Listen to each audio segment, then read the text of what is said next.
नमस्कार। आज हम वायु पुराण की चर्चा करेंगे। लगातार हम भारतीय धर्म, भारतीय संस्कृति और भारतीय साहित्य की चर्चा कर रहे हैं ताकि सही रूप में आप सभी के पास और विशेष करके आज के युवा पीढ़ी के पास यह ज्ञान पहुंचे, क्योंकि हम लोग अपनी संस्कृति से विमुख होते जा रहे हैं और हमारी इस दुर्बलता का जो फायदा है वह स्वार्थी तत्व उठा रहे हैं। जो तथाकथित राजनीतिक पार्टी के लोग हैं या तथाकथित जो छद्म भेदी धार्मिक नेता बनने का अपना स्वांग रचाते हैं, वो लोग इसका फायदा उठा रहे हैं और हमारे धर्म को, हमारी संस्कृति को बदनाम करते हैं। हम थोड़ा सा समझें। आज वायु पुराण, यह जो 18 पुराण है उसमें चौथे स्थान पर आता है। इसमें 11,000 श्लोक हैं। देखिए 11,000 श्लोक हैं जो संस्कृत में लिखे गए हैं। यह जो पुराण है वह वेद व्यास जी द्वारा रचित माना जाता है। ये देखना है कि आज हम इतनी जो जातिगत बात कर रहे हैं और समाज में बटा हुआ बात करते हैं। हमारा समाज इतना बटा हुआ नहीं था। सच्चाई तो यह है कि जाति व्यवस्था भी हमारी अपनी नहीं है। हम लोग तो वर्ण व्यवस्था की बात करते थे और वो भी वर्ण व्यवस्था जो है वह कर्म आधारित था, वो जातिगत नहीं था। लेकिन चूंकि भारत की जो संस्कृति है एक बहुत ही पुराना संस्कृति है, समय के साथ जो अलग अलग पेशा हुए वही जाति में तब्दील हो गए और आज इसी का बहुत लोग राजनीतिक फायदा उठाकर अपनी राजनीतिक रोटियां सेक रहे हैं। हमारा मकसद है कि आप सही तथ्य को समझें। हमारा जो शास्त्र है वो कभी भी समाज में विभाजन की बात नहीं करता है, समरसता की बात करता है और ये मैं प्रमाण के साथ कह रहा हूं।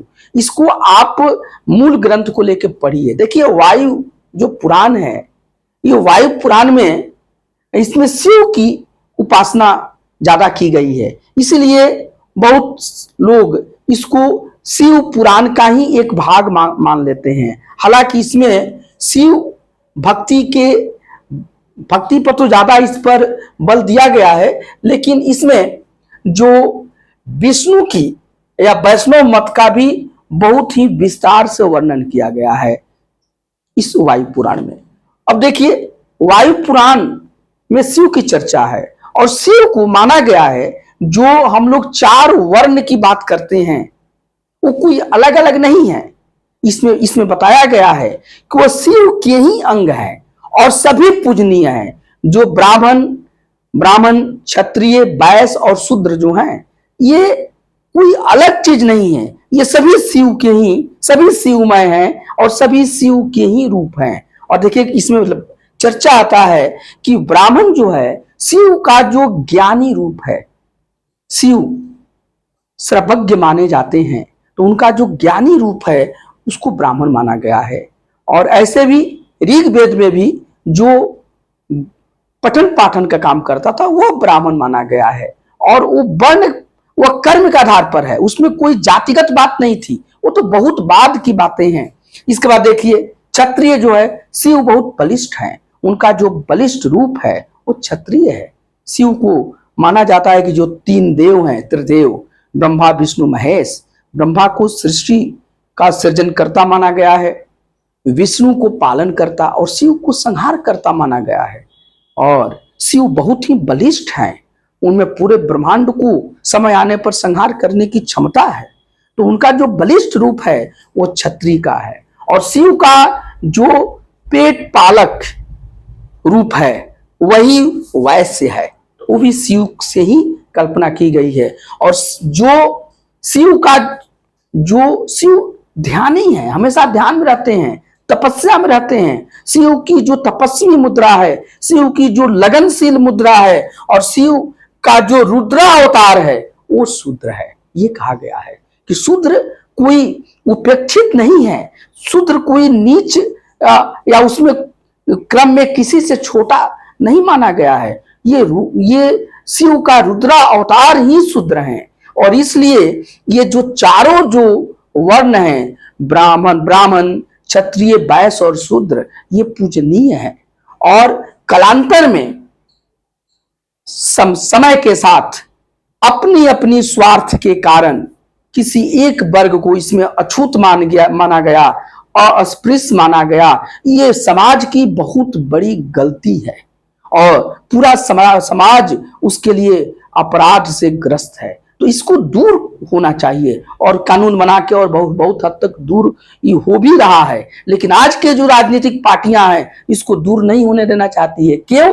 क्योंकि इससे उनका स्वार्थ पूर्ति होता है। वो जात की बात तो करती हैं, लेकिन अंततः वो अपने बेटा के लिए, बेटी के लिए, परिवार के लिए वो मरते हैं और इससे वो अपना जन बल सब इससे अर्जित करते हैं। तो हमको समझना है, ये जो सभ्य समाज है, जो पढ़ा लिखा समाज है, विशेषकर आज के विद्यार्थियों को अपने शास्त्रों को पढ़ो, और वहां पर किसी को न बड़ा न छोटा कहा गया है, कर्म के आधारित है। आज जितनी भी जातियां हैं ये सभी पेशागत पेशा अपनाई और उस पेशा के आधार पर उनकी जाति बनती चली गई। हालांकि आज ये समाज की सच्चाई हो गई है, लेकिन इसमें कोई नीच और ऊंच की बात नहीं है, सभी सामान्य है। तो यहाँ वायु पुराण इस बात की चर्चा करता है कि जो ब्राह्मण है, क्षत्रिय हैं, वैश्य हैं और शूद्र हैं, ये सभी पूजनीय हैं, सभी शिव तत्व हैं, सभी शिव के ही अंग हैं। और यहां तक कि शिव का जो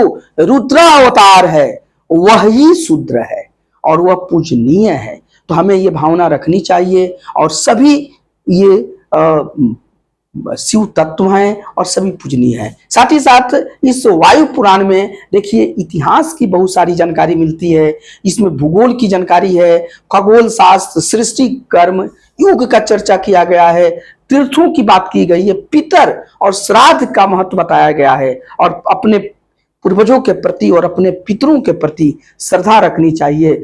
और जो श्राद्ध कर्म करता है वो एक तरह से, या पितरों के प्रति जो श्रद्धा रखता है, श्रद्धा भाव को ही श्राद्ध कहा जाता है। तो उस समाज की उन्नति होती है। इसमें संगीत की चर्चा है, वेदों की चर्चा है, ऋषि वंश, राजवंश, सभी की चर्चा की गई है। साथ ही साथ इसमें माना गया है, इसमें शिव को सृष्टि का आदि पिता माना गया है। शिव ही सृष्टि के आदि पिता है। यह वायु पुराण बताता है कि शिव जो हैं वो सृष्टि के आदि पिता हैं और पार्वती जो हैं वो सृष्टि की आदि माता हैं। और दोनों के ही मिलन से इस सृष्टि का निर्माण होता है, इस बात पर बल दिया गया है। और जब सृष्टि का निर्माण होता है तो 4 वर्ण की कल्पना की गई है। 4 वर्ण शिव तत्व ही है, वो शिव हैं और उसमें चारों पूजनीय है। देखिए चारों पूजनीय है बताया जा रहा है, इसमें कोई किसी से कम नहीं है। शिव का जो ज्ञान तत्व है उसको ब्राह्मण कहा जा रहा है। इसमें शिव का जो बलिष्ठ रूप है वह क्षत्रिय है। शिव का जो पालक रूप है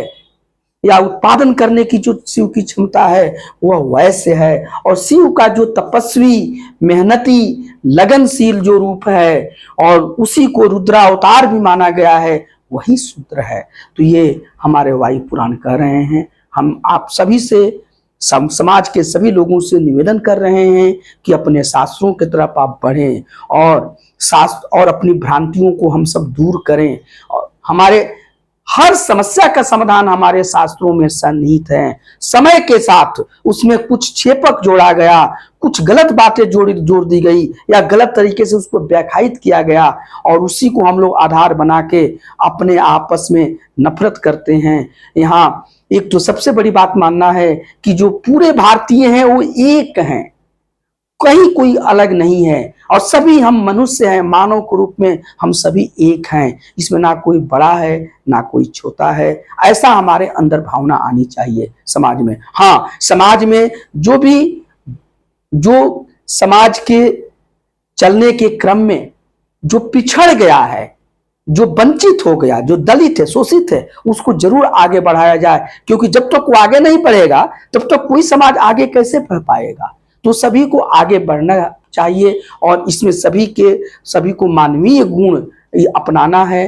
तो ये बात है। लेकिन कोई किसी भी रूप में किसी से न बड़ा है न छोटा है। सभ्यता के क्रम में वो पीछा हो सकता है, कोई आगे हो सकता है। जो आगे बढ़ा वो हाथ पकड़ के दूसरे को जो पिछड़ा है उसको आगे लाए। ये भावना होनी चाहिए। हम सभी एक हैं। आप देख लीजिए, जो भी हमारे यहाँ धर्म आते हैं, बौद्ध धर्म आया, लेकिन बुद्ध का जन्म तो एक हिंदू परिवार में हुआ है।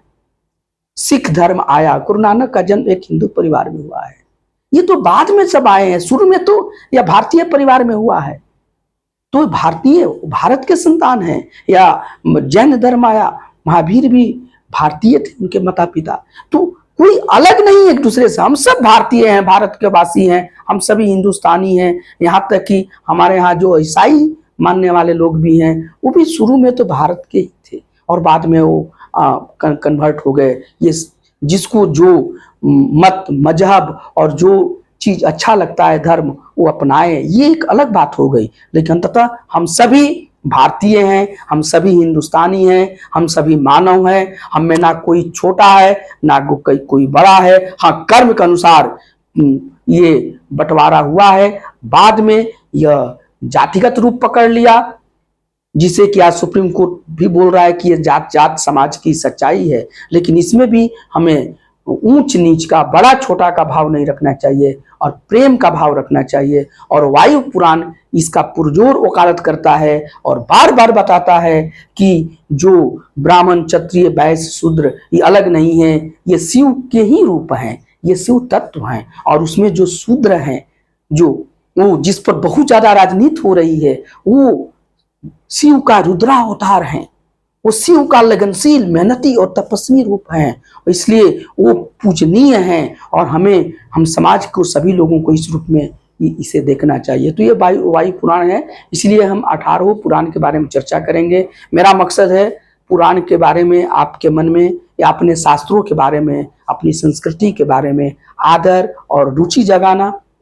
उसके बाद आप विशेष अध्ययन के लिए पुस्तक, मूल पुस्तक को मंगाकर पढ़ सकते हैं। और समाज में समरसता के भाव का संचार करना आज बहुत बड़ी आवश्यकता है। जैसे हम लोग, जब हमारा देश गुलाम हुआ, हम लोग आजादी के लिए लड़े थे, लेकिन आज हमें भाईचारा के लिए, सद्भावना के लिए, समरसता के लिए लड़ना है। हम सभी एक हैं, हमें कोई विवाद नहीं है। और जब भी देश पर कोई भी संकट आया है तो देश का हर वर्ग, हर नागरिक उसके लिए खड़ा हुआ है और सभी उसमें आगे काम करते हैं। आज भी देश का हर नागरिक दिन रात मेहनत करता है और एक परिवार से ही समाज बनता है और समाज से ही पूरा देश बनता है। तो हर कोई अपने परिवार के लिए मेहनत कर रहा है और देश के लिए मर रहा है। लेकिन इसमें कुछ स्वार्थी तत्व आ गए हैं जो अपनी राजनीतिक रोटियां सेकते हैं, जो अपना स्वार्थ पूर्ति करते हैं। उनके बहकावे में नहीं आना है। हम सब एक हैं। वायु पुराण इस बात को करता है। आप इसको तर्क के रूप में दे सकते हैं कि जो शिव हैं वही हमारे यहाँ का, शिव का जो रुद्रावतार है वो हमारे शूद्र हैं। शूद्र कोई छोटा शब्द नहीं है, ये शिव का रुद्रावतार हैं, ये पूजनीय हैं, ये मेहनती हैं, तपस्वी हैं, ये लगनशील हैं, उनको ये माना गया है। तो बताइए, कोई तपस्वी हो, मेहनती हो, लगनशील हो, वो छोटा कैसे हो सकता है? और अगर वो शिव का रुद्रावतार है तो पूजनीय कैसे नहीं हुआ? ये हमारा शास्त्र बताता है। तो इस तरीके से अपने शास्त्रों से प्रेम कीजिए, अपने संस्कृति से प्रेम कीजिए, उसके सही बातों को जानिए, समझिए और समाज में, आसपास भी लोगों में इस तरह की चर्चा कीजिए ताकि किसी में कोई द्वेष न रहे और सर्वे भवन्तु सुखिनः और सर्वे भवन्तु निरामया वाली या सर्वे सन्तु निरामया वाली भावना आए कि सभी लोग सुखी रहें, सभी लोग निरोग रहें, आपस में प्रेम रहे, इस करें। और ये शास्त्र इस तरफ हमें इशारा करते हैं। धन्यवाद।